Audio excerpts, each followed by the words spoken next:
I want to tell you a story about a hijacking, a carjacking, and I was carjacked.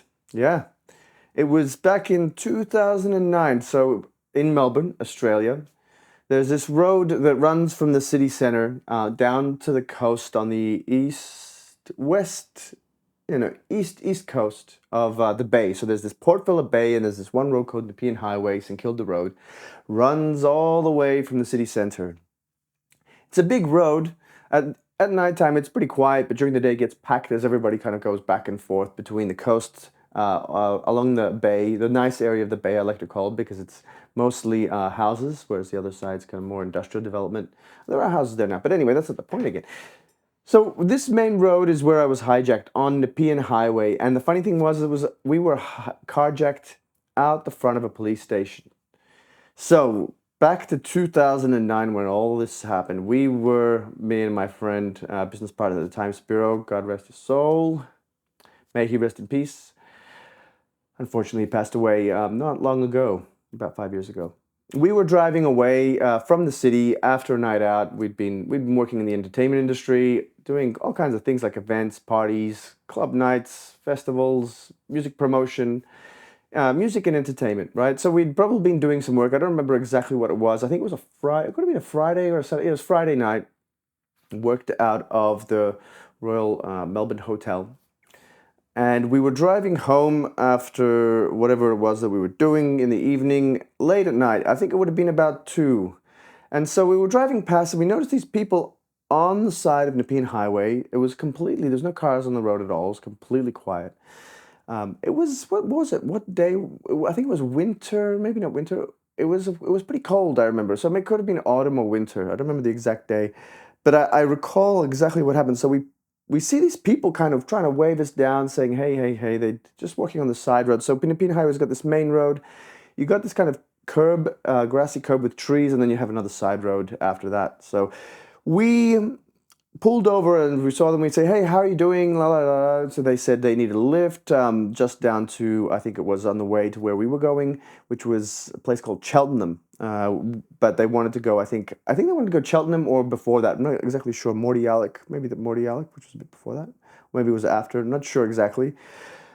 But what I do remember is when this couple jumped in the car in the back seat, there was a third figure that jumped in also. So they jumped in from the side of the road, and this other guy comes in out of the background because we only saw 2 people. So a third person comes in behind me on the side of the road, and he goes, oh, we were kind of surprised, looked at each other, I mean Spiro, and we kind of went, all right, like it's 3 people. Well, let's take them down to wherever they want to go. It's not too far. It's on our way. So we're driving down, and there's a bit of a conversation, and all of a sudden, the guy behind me, he just snaps. There was just a bit of a conversation going on, and all of a sudden, he just snaps, and he starts kicking the passenger's bureau, just kicking him hard in the head as hard as he can, and he pulls out a knife, and he grabs the knife, and he has me in a headlock like this, and I'm like, he didn't have much tension on it, but he still had that. And I'm like freaking out, going, what the hell? Like, he's saying, don't stop, don't stop. And everything's like yelling. All I remember is like, don't stop, don't stop. We're driving down Nepean Highway. Now, further down on Nepean Highway is this petrol station. It's a Shell petrol station. It's full of lights. The only place that I could think of at the time that has cameras. I'm like thinking, there's no way we're going to pull over anywhere that's dark, because I don't think it's possible that, we may not make it out, or I may not make it out, because I had this guy with me in a head, like his arm here and a knife in the other hand, headlock.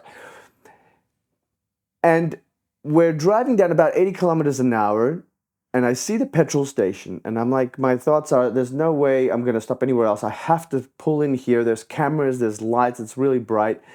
This is my only chance. So at about 80 kilometers an hour, I just quickly swerve the car, and the passengers move to the side. He loses the grip of my neck, and I just slam on the brakes.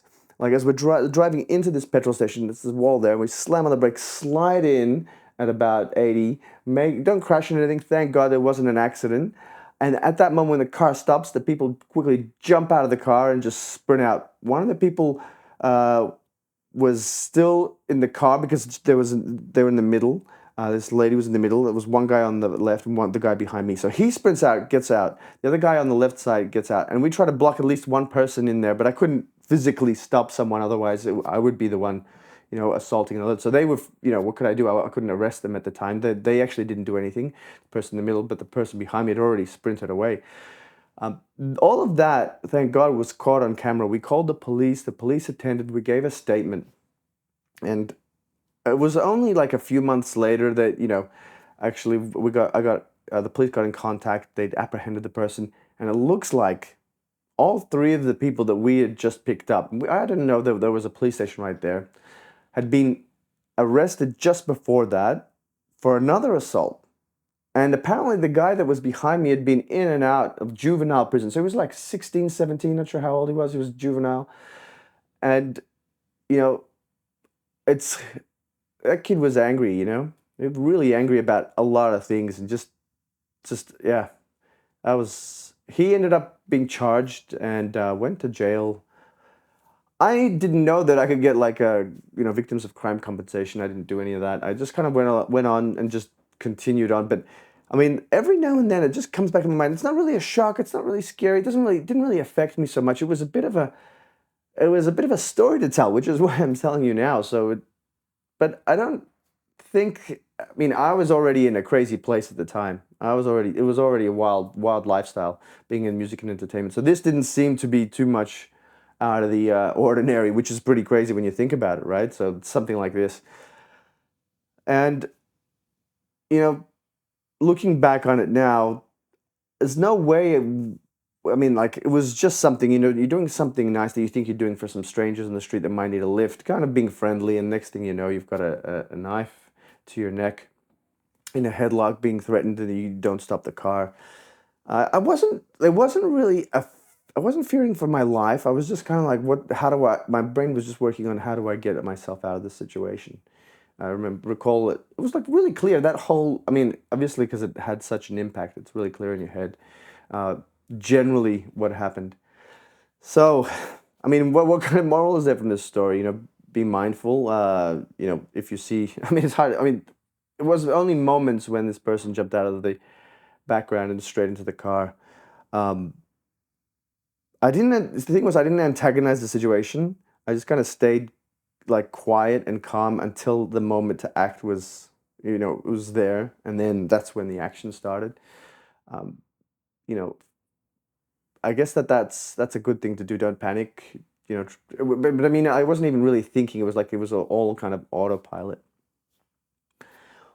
I'm still alive, thank God. Unfortunately, my frenemy had unfortunately passed away. So, I mean, that's another story.